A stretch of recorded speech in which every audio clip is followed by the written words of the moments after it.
You ever notice some bikes look like they shouldn't last, but somehow do? Not the shiny garage queen stuff. I mean the oddballs. The scooter built like a touring bike, the engine mounted sideways for no clear reason, the old German thing that sounds like a sewing machine. Meanwhile, someone's polishing chrome for the third time this week. This isn't a Harley hate video. Harleys run forever if you take care of them. But these survive owners. Today we're talking about motorcycles, so weird, so unfashionable, and so stubborn, they just keep racking up miles. First, we have the Rokon Trailbreaker. Your hands are soaked. It's 35 degrees out and you're 3 miles deep on a trail that looks more like a creek bed than a road. Most bikes would have quit half a mile back. The Trailbreaker just keeps crawling forward like it doesn't know the word stuck. That's because this thing has full-time two-wheel drive. Not on demand, not switchable. Both wheels pulling all the time. It's the only production motorcycle on Earth doing that, which makes it either brilliant or completely insane depending on who you ask. Where a Harley Pan America survives miles, the Rokon survives terrain. The Pan America is a high-speed adventure tourer meant to cover distance off-road. The Trailbreaker was built to crawl, climb, tow, and ford places where a 500-pound bike physically can't continue. Mud that swallows most adventure bikes? It floats through it. Water crossings that make you rethink your route? That's Tuesday for this thing. The difference comes down to mission. Harley's lifespan depends on maintenance schedules and how you treat it. The Rokon's lifespan depends mostly on whether you remember to put fuel in it. The engine is a 208cc Kohler single, making 7 horsepower at 3,600 RPM. But it doesn't need power when you've got a 3-range selector that tops out at 35 miles per hour and a torque converter doing all the clutch work. First range crawls from 0 to 10. Second gets you to 20. Third might hit 35 on flat ground with a tailwind. It weighs 218 pounds dry, rides on 8x12x25 tires, and has hollow drum wheels you can fill with water for ballast or extra fuel. It's been in production since the 1960s, using the same formula because when your entire job is go where nothing else can, complicated is the enemy. Second, Honda PC 800 Pacific Coast. This thing looks like someone tried to design a motorcycle using only car parts catalogs. The entire rear end is a giant clamshell trunk that straddles the wheel, giving it a profile that's part touring bike, part science experiment. Full bodywork wraps everything like Honda decided weather protection wasn't a feature, it was the whole point. It's weird, it's polarizing, and owners who actually ride them refuse to sell. Where a Harley Road King was built around air-cooled tradition and belt drive simplicity, the PC 800 went full appliance. Liquid-cooled 800cc V-twin, shaft drive, 5-speed transmission, and a wet weight around 613 pounds versus the Road King's 828. The difference shows up in heat and maintenance rhythm. The Road King runs hotter by design and asks for belt attention. The PC 800 stays cooler, asks for shaft fluid changes, and keeps going. The Outlast argument isn't about which one's tougher, it's about which one makes it easier to just ride without thinking. The Honda was engineered as a sealed-up mile-eater, where fuss is the enemy. The motor makes somewhere between 46 and 57 horsepower depending on which spec sheet you trust, with torque in the 58 to 66 Newton-meter range. It's not quick. It's not exciting, but PC 800 owner communities track bikes with 6-figure mileage like it's normal, because the mechanical layout supports exactly that. Moderate output V-twin, shaft final drive, touring tune. Everything about it says, use me daily instead of preserve me carefully. Fuel capacity sits around 16 liters, enough for serious range when you're getting decent economy. Best case for the PC 800 is someone who wants enclosed touring or commuting without drama. Weather protection, built-in trunk, stable road manners, low-fuss operation. It's an appliance that happens to lean, and for riders who value that over style, it just doesn't quit. Coming in third, Suzuki Bergman 650 Executive. Someone needs to explain why a scooter hits 110 miles per hour. Not can theoretically reach, but actually does it with a passenger on the highway without feeling like it's about to vibrate apart. The Bergman 650 is what happens when Suzuki forgets it's building a scooter and accidentally engineers a touring bike with a twist grip and no clutch lever. It's massive for a scooter, over 600 pounds wet, which you feel in parking lots but forget on the highway because the 638cc parallel twin delivers 54 horsepower smoothly. The CVT just works. You twist, it goes, no shifting, no clutch hand cramps 3 hours into a commute. Underseat storage swallows 2 full-face helmets, which means you're riding to dinner without looking like you're moving apartments. The executive trim adds heated everything. ABS, an electric windscreen, and enough weather protection that rain becomes irrelevant. While Harleys need regular service intervals and belt attention to keep the character alive, the Bergman asks for oil every 3,500 miles and CVT service every 7,500, then stacks miles without complaint. A 2005 model hit 101,000 miles. A 2016 is nearing 97,000. One owner documented 178,000 miles with basic maintenance. The engine doesn't fail. The CVT belt lasts when you replace the stopper bolt on schedule, which is the only real maintenance challenge it presents. It's not a motorcycle for people who love motorcycles. It's transportation for people who need to actually get somewhere, and it survives because reliability is what it was built for. Fourth on the list, Honda CT90 and CT110. These bikes got beaten like rented mules on farms, dragged through mud by hunters who barely knew how to shift, and left outside in weather that would rust a tractor. They're still running. The CT90 ran from 1966 to 79. The CT110 picked up in 80 and kept going into the 2000s in some markets, especially Australia, where postal workers turned them into legends. What makes them weird is they're built like farm equipment that happens to be street legal. 89cc on the CT, 9105cc on the CT110, both air-cooled singles making around 7 to 7.5 horsepower. You're not winning races. You're crawling up trails in low range with a dual-range gearbox that gives you tractor-level control at walking speed. The Sportster S makes 121 horsepower from its 1250cc V-twin and weighs 228 kilograms. The CT110 weighs 87 to 92 kilograms and was designed for people who'd never touched a motorcycle before. Semi-automatic transmission means no clutch lever. Just shift and go. The Harley is built for performance and highway stability. The Honda was built to survive postal routes, ranch work, and beginners who had no idea what they were doing. That's the longevity equation. The Sportster rewards skill and maintenance. The CT survives neglect because there's almost nothing to break. 4-speed semi-auto, dual-range transfer case, drum brakes, massive rear rack for cargo. When your mission is, get mail delivered in the outback, simplicity is the only engineering choice that works. These bikes outlast because they were never fancy enough to fail. At number 5, Honda Super Cub and C125. Over 100 million units produced. The Super Cub is the best-selling motor vehicle in human history because it solved transportation better than anything else. The modern C125 carries that formula with a 124cc air-cooled single, making 9 to 10 horsepower through a semi-automatic transmission. 109 kilograms, step-through frame, gets 156 to 188 miles per gallon. Costs $3,899 new. The 2024 Sportster S makes 121 horsepower from a 1250cc V-twin, weighs 228 kilograms, gets 49 miles per gallon, and starts at $16,999. The Sportster S is a performance cruiser with Bluetooth, adjustable suspension, and power you can feel, while the Super Cub is how millions of people get to work every single day across Asia without thinking about it. Keyless ignition, ABS, 3.8-liter fuel tank that stretches forever on those economy numbers. The semi-automatic clutch means you shift gears without touching a lever, removing the biggest barrier for new riders. Low seat, simple controls, forgiving behavior. The longevity comes from engineering at scale. When you build 100 million of something, the design has to be bulletproof or the entire system collapses. The Cub was designed to be used by everyone, maintained by anyone, and run until the frame gives out. Harleys last when owners respect maintenance schedules and treat them properly.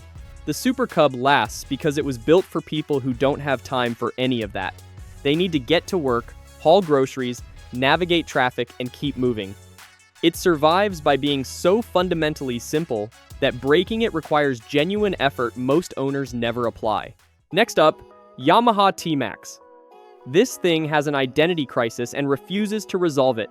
Step-through scooter body, 562cc, liquid-cooled parallel twin, making 46.9 horsepower at 7,500 RPM, twist-and-go CVT automatic transmission. It weighs the same as a middleweight motorcycle, but you never touch a clutch lever. Yamaha engineered it with motorcycle-style weight distribution and a reciprocating balancer instead of a normal balance shaft, which is a weird solution to vibration that somehow works. The result is something that rides like a sport tourer but operates like a scooter, and people who own them stack serious mileage because there's no friction in the process. Harleys ask you to choose between convenience and character. The T-Max refuses to choose. While cruiser riders are dealing with clutch hand fatigue in city traffic or taking weekends off because weather looks bad, T-Max owners are commuting every single day. Rain doesn't matter when you've got full fairings and weather protection. Stop and go doesn't hurt when the transmission handles it automatically. The miles accumulate faster not because the bike is tougher, but because riders actually use it more. That's how it outlasts. A Harley might be garage kept and babied, while the T-Max gets ridden in conditions that would keep other bikes parked. The catch is CVT maintenance. Neglect the belt service and you're looking at expensive repairs. Stay disciplined on the service schedule, and the platform has been running since 2001 with a reputation for high mileage reliability. 55.7 Newton meters of torque at 5,250 RPM, stable at highway speeds, practical for two-up touring. It's a scooter that forgot it wasn't supposed to be serious transportation, and it survives by making daily riding so easy that people actually do it. 7th, Honda Silverwing 600. This is a 550-pound scooter with 55 liters of under-seat storage, full touring fairings, and a parallel twin that'll run forever if you remember one simple rule. It looks like an appliance, rides like a touring bike, operates like a scooter with a twist grip and CVT automatic. The weird part is how serious it gets about distance. 582cc liquid-cooled twin, making around 50 horsepower, linked brakes with ABS depending on year, 62.8-inch wheelbase for highway stability. Fuel capacity sits at 4.2 gallons, with economy good enough to stretch range when you need it. Owners routinely hit 100,000 to 150,000 miles. Some push past 200,000. There's a 2009 model, documented at 126,000, still running strong. The Sportster S is one of Harley's more reliable modern entries, with the Revolution Max engine showing promise for 50,000 to 100,000 miles. But owners report software glitches, tensioner issues, and occasional battery drains that need dealer attention. The Silverwing wins on sheer trouble-free ownership. Routine belt changes, oil intervals, and it keeps stacking miles without asking questions. The engineering priority was ultra-low maintenance touring, not character or soul. You get weather protection, massive storage, and the ability to ride hundreds of miles without thinking about the bike underneath you. The catch is CVT discipline. Stay on top of belt service or you're looking at expensive repairs. Ignore it and the transmission will remind you why Honda put those service intervals in the manual. Keep up with maintenance, and this thing outlasts most bikes by simply refusing to develop the problems other platforms consider normal. It's a comfy appliance that forgot appliances aren't supposed to run 200,000 miles. 8th on the list, BMW K75. People call this the flying brick, because the engine is mounted lying on its side like BMW looked at normal motorcycle design and decided it was boring. 740cc, liquid-cooled inline triple. Shaft drive, dry clutch with automotive-style architecture. It came out in 1985, and owners have been trying to kill them ever since without success. The weird part isn't just the sideways engine, it's the mileage reports that sound like typos. 200,000 to 500,000 miles is routine. Some examples hit 600,000 miles, or 1 million kilometers, on the original engine with basic servicing. There are documented cases of 300,000 miles still running strong. Club surveys show bikes topping 1.2 million kilometers. Owners talk about the K75 being just broken in at 100,000 miles like it's a joke, except they're completely serious. The Sportster S holds up well for a modern Harley with strong evolution, heritage influence, and owners hitting high miles on similar platforms. It doesn't match the K75's outlier reports of near million-mile potential without major interventions. The brick's longevity comes from being overbuilt, liquid-cooled, under-stressed, and vibration-free thanks to that rocking couple balance setup. The inline triple layout runs smooth, the shaft drive eliminates chain maintenance, and the whole package was engineered like BMW expected people to ride them until the sun burned out. The reality check is age and spline maintenance. These bikes are old now. Electrical connectors degrade, cooling hoses crack, rubber components fail. The drive shaft and transmission splines need inspection, and greasing or wear becomes expensive. The engine rarely quits, but everything around it eventually needs attention. Still, when people ask what bike will outlast everything else, the K75 shows up in that conversation because the evidence is impossible to ignore. Coming in at number 9, BMW R1100 RT. Full-dress German touring with telelever front suspension and paralever rear, both designed to separate braking forces from suspension movement in ways that feel different from every other bike on the road. The 1085cc Boxer Twin sticks out into the airflow with cylinders you can practically rest your boots on. It's air/oil cooled, shaft driven, and built around the idea that 600 to 800 mile days should feel easy instead of heroic. 90 horsepower at 7,250 RPM, 95 Newton-meters of torque at 5,500. Wet weight sits around 270 kilograms, which you feel at walking speed but forget once you're moving. 33-liter panniers come standard. Massive fairing blocks, weather, and the ergonomics assume you're spending entire days in the saddle. Well-maintained examples routinely hit 100,000 to 200,000 miles. Many touring riders prove the platform reliable after fixing known issues like Hall effect sensors or final drive inspections, both relatively inexpensive compared to major engine work. The 2024 Road Glide with its Milwaukee 8 is one of Harley's most durable tourers. Owners praise it for 100,000 to 170,000 miles, with good cooling and conservative tuning. Both bikes can run massive miles when maintained properly. The difference shows up in service frequency. The Road Glide often needs more regular attention to belts, lifters, and suspension components. It's heavier and feels less refined on ultra-long hauls, where the RT's suspension design and smoother Boxer Twin give it an edge. Service history matters for both. The RT's oilhead era brings specific issues like sensor failures and spline wear, but those are maintenance items rather than catastrophic failures. It edges out in pure endurance because the engineering priority was effortless distance, and when that's your entire mission, you either deliver or die trying. Rounding out at number 10, Moto Guzzi V7. The cylinders stick out sideways into the wind like someone mounted the engine 90 degrees wrong and shipped it anyway. The weird part is the crankshaft runs lengthwise down the bike, instead of side to side like almost every other V-twin. When you blip the throttle at idle, the whole motorcycle rocks sideways from all that rotating mass trying to twist the frame. Harley riders don't feel this. Sportster S owners don't deal with it. It's pure Moto Guzzi, and it's been their signature move for decades, because the longitudinal crank orientation makes everything behave differently. The current V7 runs an 853cc air-cooled transverse 90-degree V-twin, making 65 horsepower at 6,800 RPM with 73 Newton-meters of torque at 5,000. The Sportster S pumps out 121 horsepower from its Revolution Max 1250. The Guzzi isn't trying to compete on output. It's engineered for accessible torque and character. Over 80% of torque available by 3,000 RPM, which means real-world riding feels stronger than peak numbers suggest. Shaft drive instead of chain or belt. Dry clutch with hydraulic actuation. 6-speed transmission. Wet weight sits at 492 pounds. The V7's longevity case is about lower stress. The Sportster S is a performance machine, while the Guzzi was built for character over peak output. Less heat in normal riding, fewer wear drivers, and a shaft drive layout that removes daily chain maintenance. Well-maintained examples from either brand can run huge miles. The difference is the V7's modest output and straightforward engineering makes it easier to own long-term without chasing problems. You feel the drivetrain, the idle rock, the distinct pulsing, the mechanical feedback that modern bikes filter out.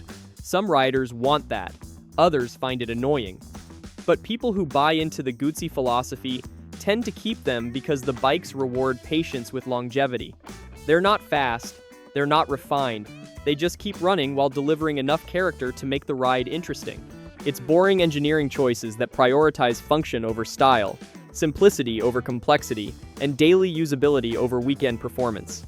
If you're shopping for something reliable, don't just look at the bikes everyone recommends. Sometimes the oddball scooter with the touring fairing or the sideways German brick with 1,000,000 kilometers on the clock is exactly what keeps running when everything else needs a rebuild. Let me know in the comments which weird bike you'd trust with serious miles, or if I missed something that should have been on this list. See you in the next video.